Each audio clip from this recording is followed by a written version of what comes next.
E aí, galera, tudo bem? Vamos à primeira aula do projeto Gabarito Enem Intensivo, com o tema Encontro entre Portugueses e Nativos.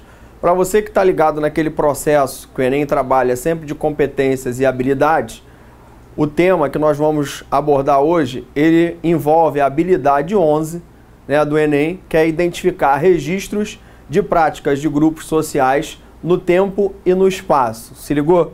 Habilidade 11, identificar registros de práticas de grupos sociais no tempo e no espaço. A gente vai trabalhar com um grupo social específico, que é o grupo dos nativos, e gradativamente nós vamos materializar e começar a organizar e fundamentar o conceito dos indígenas brasileiros. Esse processo de início, o processo de início de colonização e, primeiramente, a primeira vez que os portugueses vão, de certa forma, manter as primeiras relações, traz a gente o quê? O conceito do próprio encontro.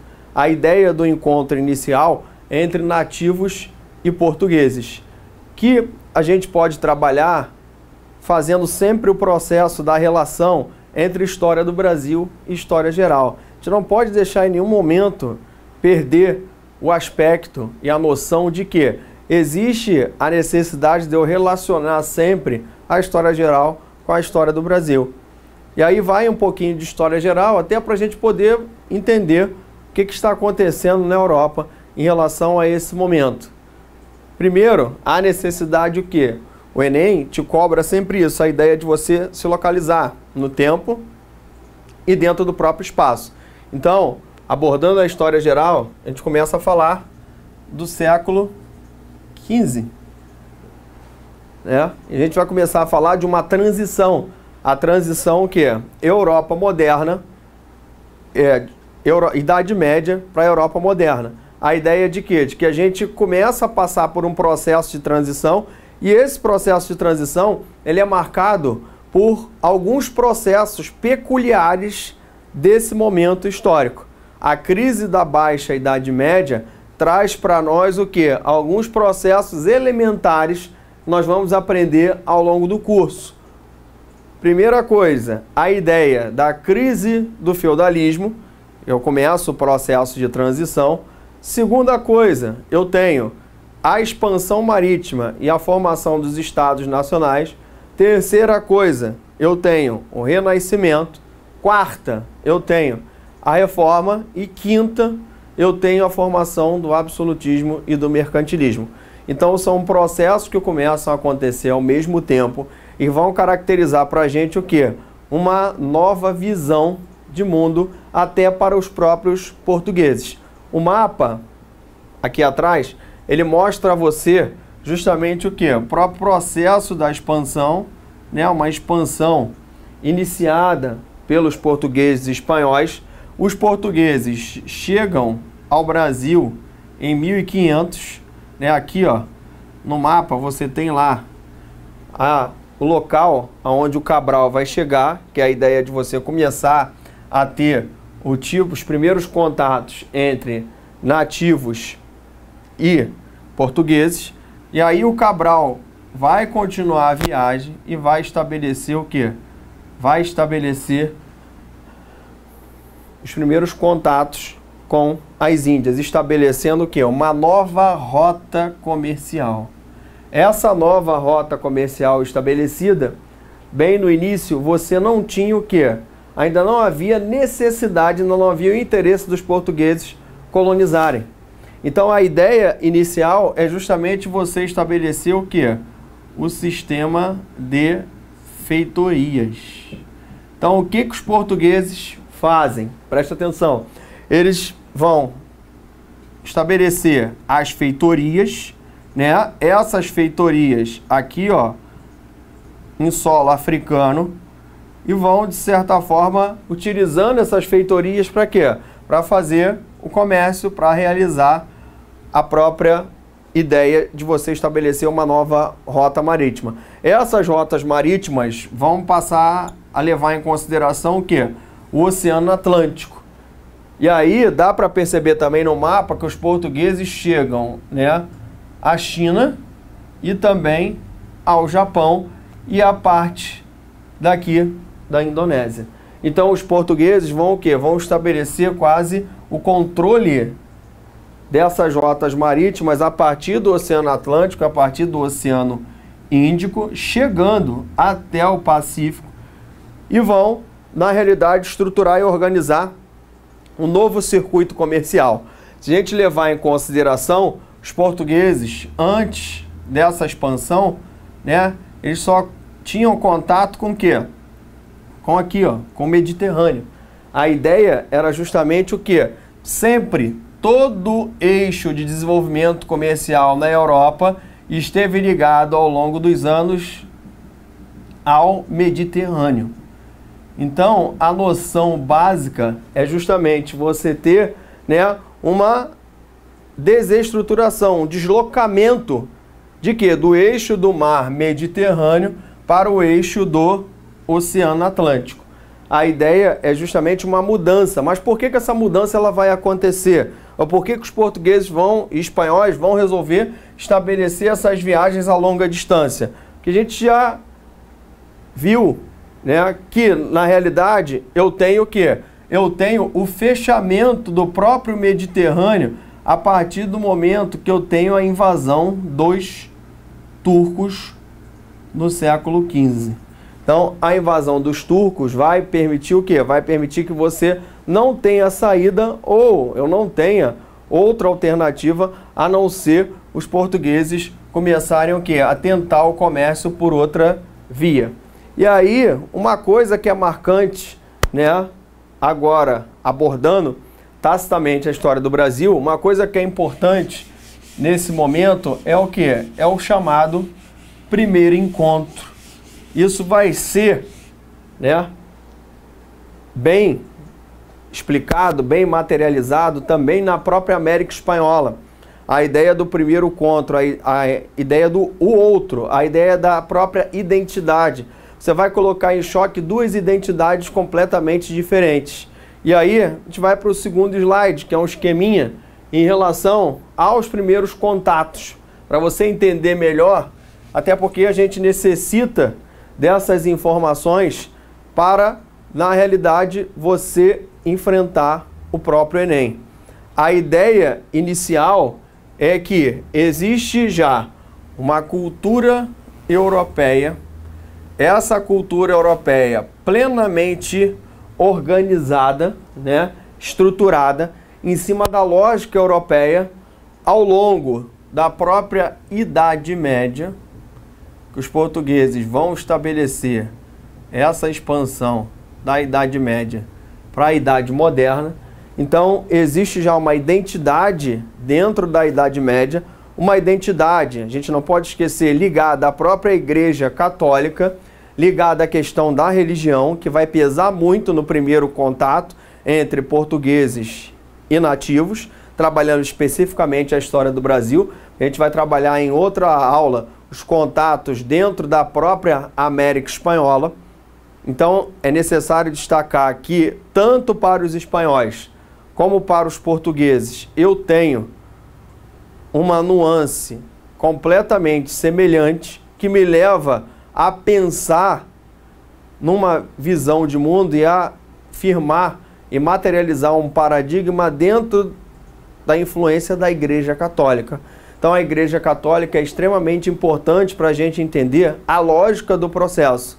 Ah, mas professor, eu não tenho aqui uma transição, não existe o processo de transição, não existe o renascimento, o renascimento não começa a mudar a vida, a mentalidade do homem. Sim, existe o desenvolvimento do renascimento, mas o homem que vai para as Américas, tanto o espanhol como o português, ele ainda vai estar forjado dentro de uma mentalidade puramente medieval. Ele começa a passar por um processo de transição, mas esse processo de transição ele vai levar tempo para acontecer.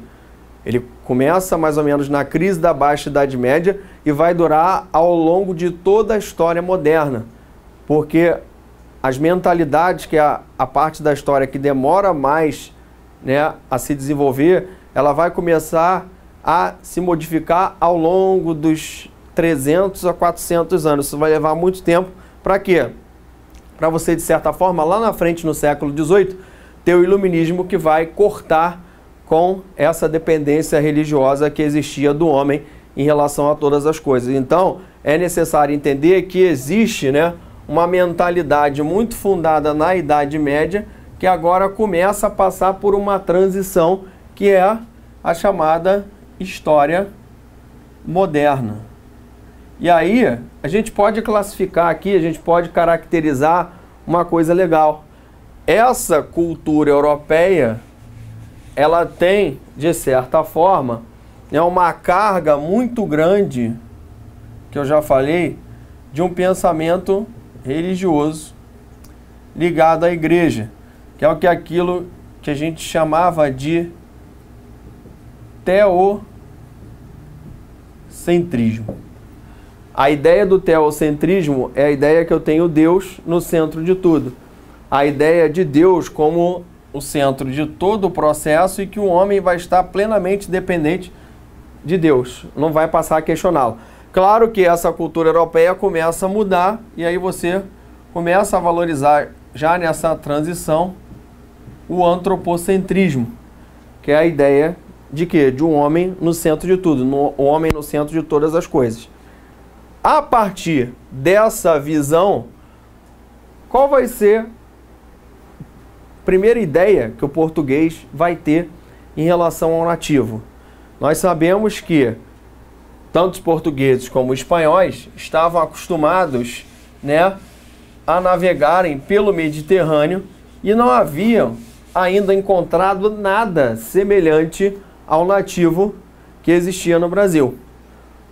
A partir desse primeiro contato vai existir, e aí o meu próprio esquema está te mostrando isso, a cultura europeia vai começar a ter uma visão negativa em relação às sociedades indígenas.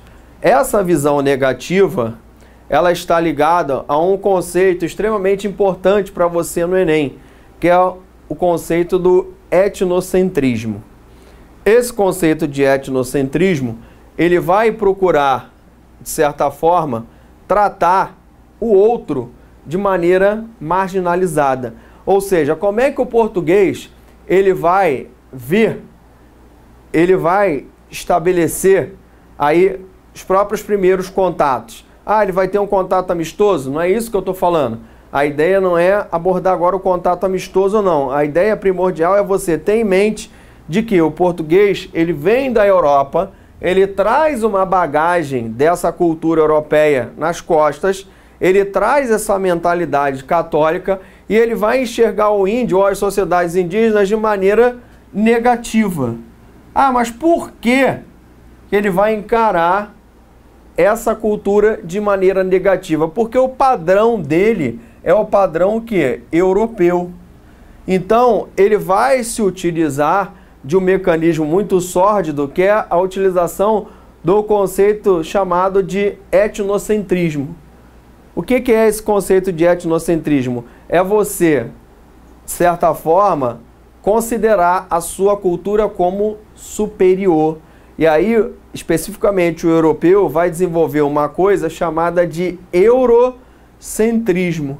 A ideia de quê? De que o europeu ele é superior, ele traz consigo o desenvolvimento, ele traz consigo o progresso, a bagagem cultural e tem, na realidade, de impor essa bagagem cultural àqueles que não a têm. A ideia primordial é sempre a mesma. É uma ideia de quê? De superioridade. Não existe, né, uma visão de respeito em relação à cultura indígena. Existe uma ideia de quê? De que o índio ele é um ser inferior. Ele tem uma cultura inferior, ele está ligado a todo um processo de formação cultural inferior à do europeu. Por quê? Porque ele não tem as mesmas características do europeu. Por não existirem essas mesmas características, quando a gente fala mesmas características, são características de organização social, características de organização econômica e organização política. Por você não ter a mesma coisa, você vai o quê? Ser marginalizado. E aí o índio ou o nativo no Brasil, ele adota uma postura de quê? Ele adota uma certa postura de respeito, né, no início do processo, mais ou menos entre o período de 1500 a 1530, ele adota uma postura de respeito em relação ao outro, em relação ao português, e depois, quando os portugueses começam efetivamente o processo de colonização, em 1530, que começa o processo de colonização, aí os índios vão passar o quê? Para o enfrentamento. A ideia de você ter um enfrentamento a partir de 1530, que vai gradativamente minando, né, o poder português e vai, de certa forma, obrigar o português a adotar uma solução para a própria mão de obra. A ideia de você começar a adotar nessa transição a própria mão de obra escrava africana. A ideia também inicial é que essa postura etnocêntrica ou eurocêntrica vai levar você a tomar uma postura completamente diferente em relação ao próprio nativo. E aí não devemos esquecer 3 conceitos básicos para o Enem. Presta atenção, que é o ponto mais importante da aula. É a ideia de quê? De você trabalhar os 3 principais conceitos para a sua prova. Sempre que falar do primeiro encontro ou logo do período inicial em que você tem o contato índio-português, a ideia é que o Enem vai trabalhar com você, primeiro, a questão do etnocentrismo. Nós vimos que esse etnocentrismo, no caso da cultura europeia, vai caminhar para aquilo que a gente chamou de eurocentrismo. Esse eurocentrismo é a visão de quê? De superioridade da própria cultura europeia. Então o português chega, ele é superior, ele tem uma bagagem cultural, ele tem uma organização política, ele tem uma organização econômica, que é a ideia de você começar a implementar o mercantilismo. Então essa ideia é que ele vai começar a impor nos nativos. Uma outra ideia importante, além dessa visão europeia, uma visão de superioridade, é justamente a ideia da aculturação. Porque a tendência é sempre nós falarmos o quê? Da ideia do eurocentrismo. Sempre o Enem, a maioria das questões que abordam esse tema, abordam o tema eurocentrismo. Mas ele também pode falar para você o quê? Pode trabalhar o conceito da aculturação. O que é esse conceito de aculturação? É justamente o contrário. Se o português chega e considera, né, a cultura indígena como uma cultura inferior, como uma cultura que na realidade não pode trazer nenhum tipo de novidade para ele, por isso a ideia dele querer transformá-la, o processo inverso também ele vai acontecer. Ah, professor, mas como é que é esse processo inverso? Ou seja, grande parte, né, da bagagem cultural indígena também vai passar para onde? Para o índio, para o próprio nativo. A ideia é justamente ao contrário agora. Ou seja, se eu tenho a imposição colonizador nativo, agora eu vou ter a imposição o quê? Nativo colonizador. Ah, mas como assim se o colonizado ou o nativo ele tem uma força muito menor, ele é menos desenvolvido, ele é culturalmente inferior? Sim, na lógica do português acontece isso. Mas o que a gente pode destacar?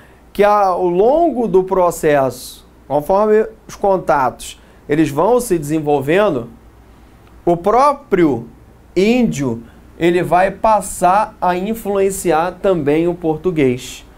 Claro que o português, quando chega, né, ele tem uma tecnologia muito mais superior, seja o português ou seja o espanhol, ele tem uma tecnologia superior que vai permitir a ele um processo de dominação muito grande. Mas a gente não deve exagerar esse processo, não deve, né, materializar apenas essa ideia de domínio, porque senão você mascara o restante, mascara a própria identidade do colonizado, mascara a identidade do próprio índio. O índio, ele tem uma identidade própria, essa identidade não vai ser perdida. Claro que ela vai ser massacrada, porque o processo do chamado eurocentrismo, ele vai o quê? Minando a resistência indígena.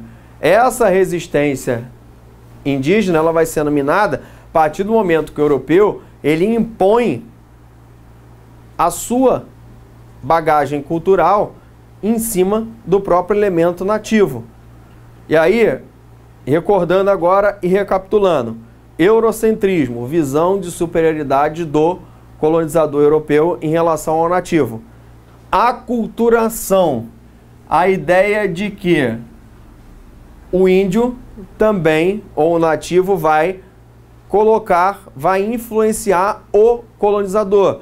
Então o colonizador não vai ficar livre o quê? Da cultura indígena, porque ela também vai influenciar o cotidiano do colonizador. Então, se o colonizador traz a visão eurocêntrica e passa a impor, e a partir dessa imposição ele passa a dominar o próprio elemento nativo, o índio também vai, de certa forma, transferir alguma coisa para o colonizador. Então não é só uma via de mão única, eu tenho o quê? Uma via de mão dupla. E aí nós chegamos no último conceito, que é o conceito de relativismo cultural. Esse relativismo cultural é muito utilizado hoje em dia e ele começa a ter uma influência muito grande a partir do início do século XX com a teoria da relatividade do Einstein. A ideia do relativismo cultural aqui é diferente dos outros, principalmente do etnocentrismo. Porque no relativismo cultural eu não tenho a ideia de superioridade. Eu acabo com essa ideia de superioridade. E aí é um conceito muito importante também para o Enem. O Enem é uma prova que vai visar o quê? Você ter um entendimento legal em relação a esses conceitos. A ideia do relativismo cultural é geralmente você ter aí uma ideia voltada para o respeito entre as culturas. Aí volta, pô, como assim? Não estou entendendo essa coisa de relativismo cultural. Como é que é isso? Como é que eu vou relativizar? Simples, você vai relativizar as culturas. Então, digamos que o português tivesse chegado e ele não tivesse, trazido, e não tivesse aplicado o eurocentrismo. Que ele tivesse apenas aplicado a ideia do respeito a outra cultura. Ele estaria aplicando o quê? A ideia do relativismo cultural. O relativismo cultural, ele está relacionado justamente a quê? Justamente a visão de você respeitar. Eu não posso analisar uma outra cultura utilizando dos meus preconceitos. Preconceitos justamente no sentido de quê? De você subjugar aquela cultura sem a conhecê-la. O relativismo cultural, esse conceito que migra, das próprias próprio paradigma do Einstein, esse conceito que migra para as ciências humanas, migra principalmente para a antropologia, ele vai ajudar o quê? A criar mecanismos para nós não repetirmos aquilo que o português repetiu lá atrás. A ideia essencial é que você passe o quê? Passe a respeitar as culturas. E aí o relativismo vai te dizer o quê? Que você não pode julgar de nenhuma maneira uma cultura sem conhecê-la por dentro. Existe a necessidade de você conhecer e estudar qualquer tipo de cultura, de organização cultural por dentro, para você poder fazer uma análise correta do que está acontecendo dentro daquela estrutura social, para você deixar de ser o quê? Etnocêntrico. Ou no caso do europeu, eurocêntrico. Deixar de caracterizar a sua cultura como superior e pronto. Eu não quero saber mais de nada. A ideia é o quê? A ideia é relativizar. A relatividade, o próprio relativismo cultural, ele vai te ajudar a levar em consideração o que é a ideia da identidade. A ideia da identidade é extremamente importante para você fazer a prova do Enem. Tanto a identidade indígena, como a identidade negra, como a identidade europeia, que no nosso caso era grande maioria portuguesa, existe a necessidade de você levar em consideração as três identidades na formação do nosso processo cultural. O Enem valoriza demais isso. A ideia de você lá no início valorizar o conjunto da miscigenação entre esses três elementos. Então a ideia do relativismo cultural se torna extremamente importante, porque a partir desse relativismo cultural é que eu vou passar a relativizar as outras culturas. E, de certa forma, a partir dessa relatividade entre as culturas, eu vou começar a encarar de maneira diferente o meu conceito de miscigenação.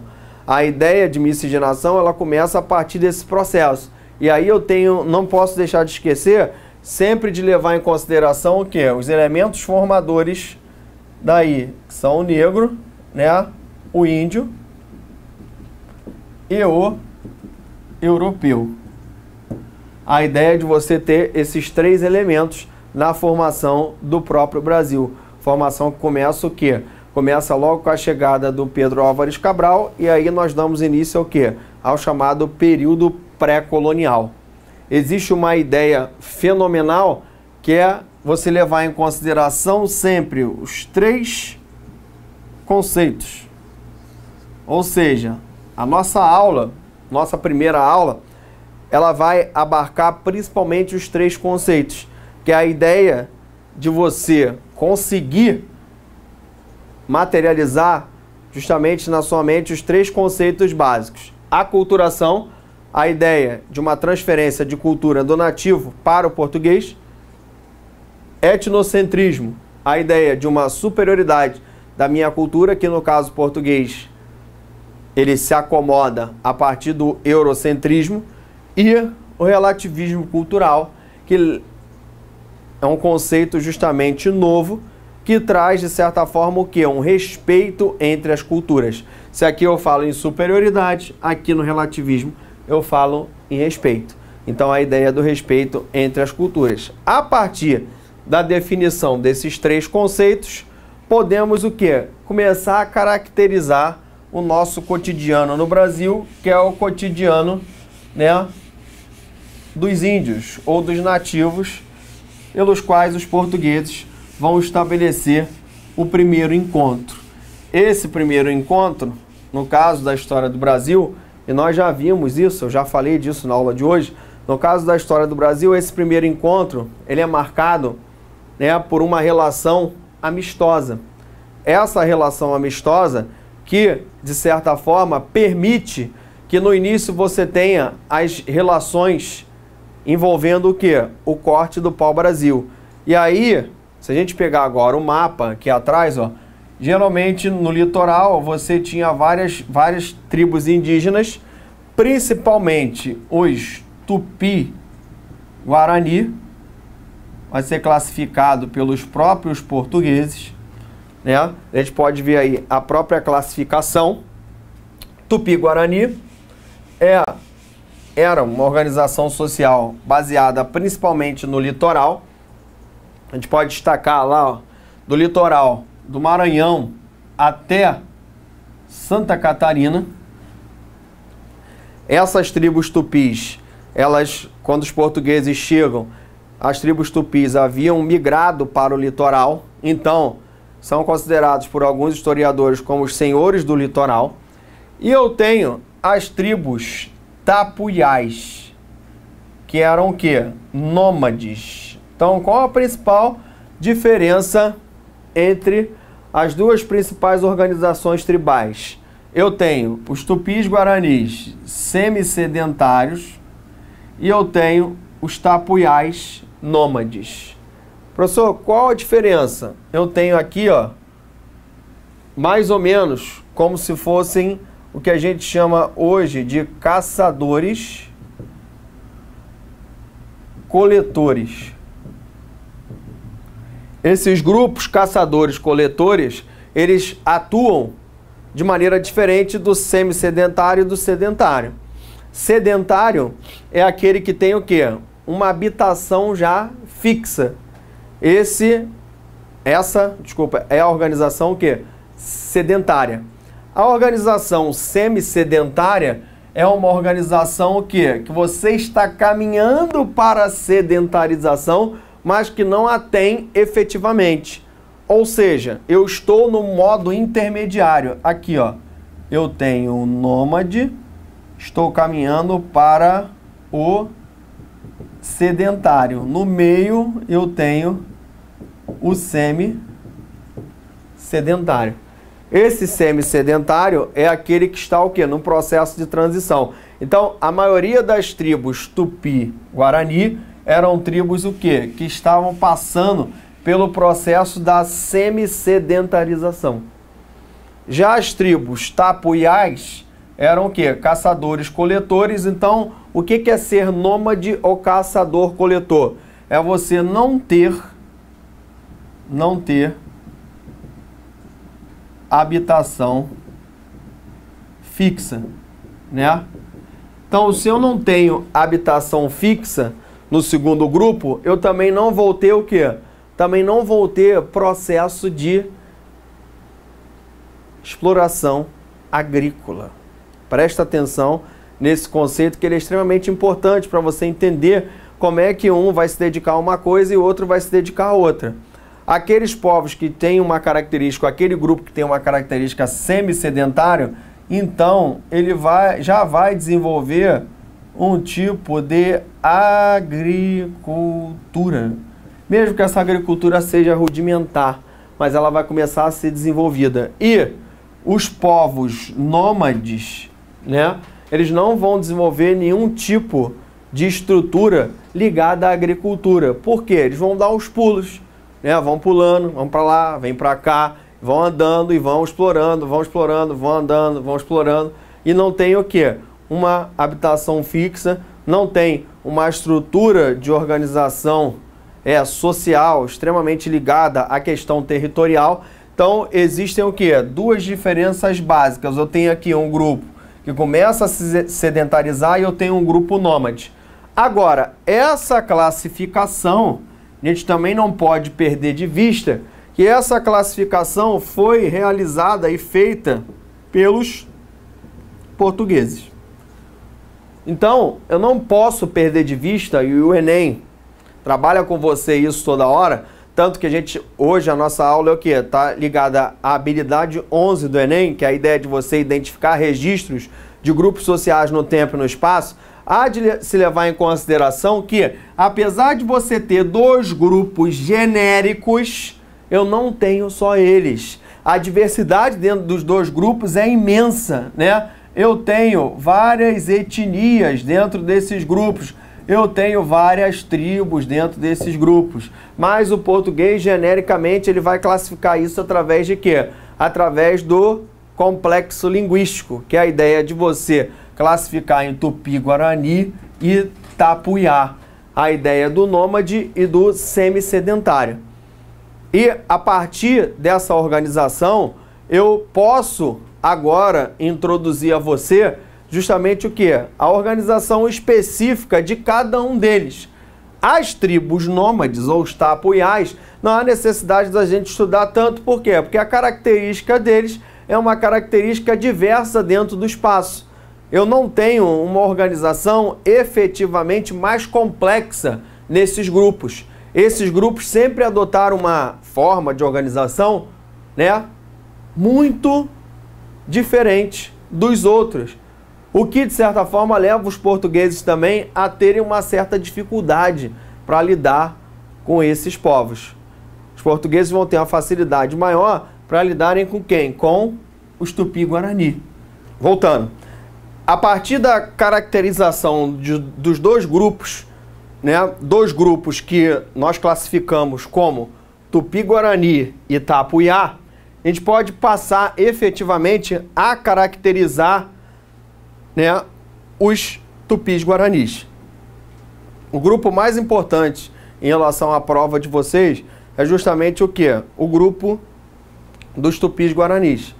Esse Tupi-Guarani é o grupo o qual os portugueses vão ter os maiores contatos e que vão, de certa forma, estabelecer o quê? As relações de todo tipo. Relações políticas, relações econômicas, relações sociais e relações culturais. De acordo com o resuminho que eu fiz para vocês aqui atrás, eu tenho o quê? Os tupis como semi-sedentários.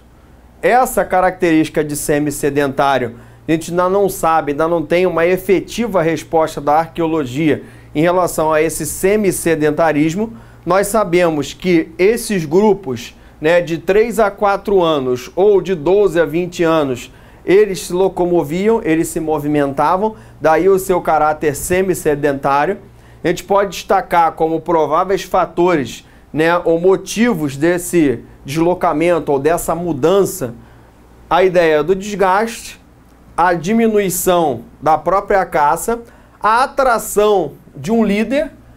Isso é extremamente importante. O líder da aldeia, de acordo com a própria popularidade que ele tinha, ele poderia movimentar a própria população de um lado para o outro. As características dele está justamente ligada ao que? A condição do guerreiro, a gente vai ver isso, né? Ou a disputa entre facções ou a morte de um chefe. Então, guardamos o que? Ó, para você conseguir fazer as questões do Enem, caráter semi-sedentário. Isso é extremamente importante, gente. A ideia, o caráter, o grupo, né? Ter uma característica o quê? Semi-sedentária.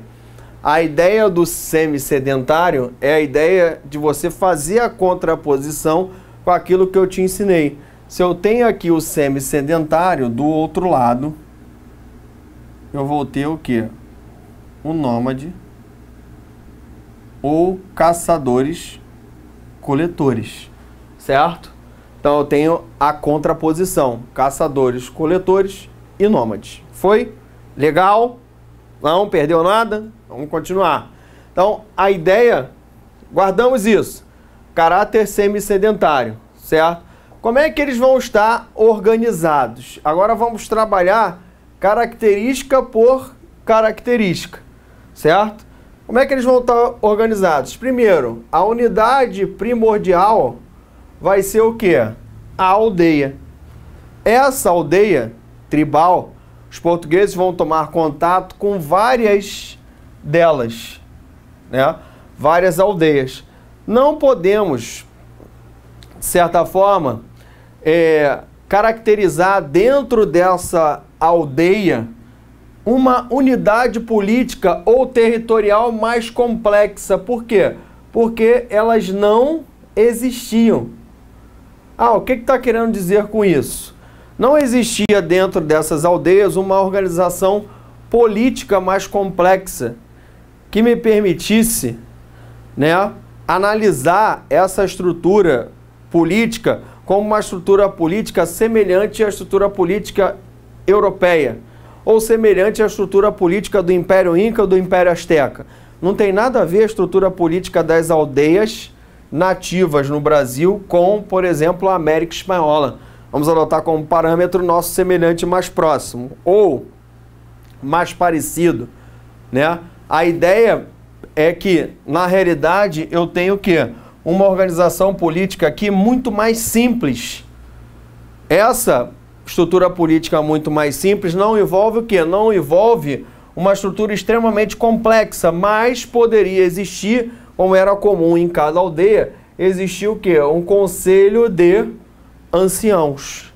Esse conselho de anciãos é um conselho o quê? Daquelas pessoas de mais idade dentro da aldeia que vão formar um conselho e juntamente com o líder, né, com o cacique daquela determinada tribo, vão tomar o quê? As efetivas decisões.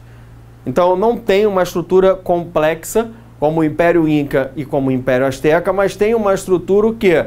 Meio que rudimentar, politicamente mais simples, e que vai envolver o quê? Em casos extremos, eu tenho um conselho de anciãos. A economia era uma economia puramente rudimentar, uma economia rudimentar de subsistência. O que é isso, Walter? É agricultura de subsistência. Gente, conceito básico. Vamos entender, né? Tem que entender os conceitos básicos para você poder desvendar a prova do Enem. É importante isso. Uma agricultura de subsistência, ela está ligada a quê? A você produzir para consumo próprio. Então, essas tribos semi-sedentárias do litoral do Brasil vão estabelecer o quê? Uma agricultura de subsistência, ou seja, para consumo próprio. O português é que vai interferir no processo que vai começar o quê? A mudar toda essa estrutura de organização. E aí, além disso, eu posso destacar também a inexistência da propriedade privada. Isso é extremamente importante para a gente entender como é que esses grupos eles vão o quê? Eles vão se relacionar. Não existe a propriedade privada. Então, essa propriedade privada é que o tio Marx lá atrás fala no que para você? Fala que a propriedade privada, a partir da existência dela, que você começa a ter o quê? Uma estratificação social cada vez mais complexa. Então, se eu não tenho a própria propriedade privada, não existe o quê? Não existe uma estrutura mais complexa social. Apesar do índio ter uma organização social, ele não vai ter uma organização social ligada à propriedade privada, ligada a uma hierarquia social extrema, como vai se desenvolver o quê? Dentro da Europa. Essa estrutura social ela vai ser um pouco mais simples e a própria propriedade privada ela vai inexistir, você tendo o quê? A propriedade coletiva da terra. Galera, fechamos mais um bloco. Daqui a pouco retornamos. Um abraço.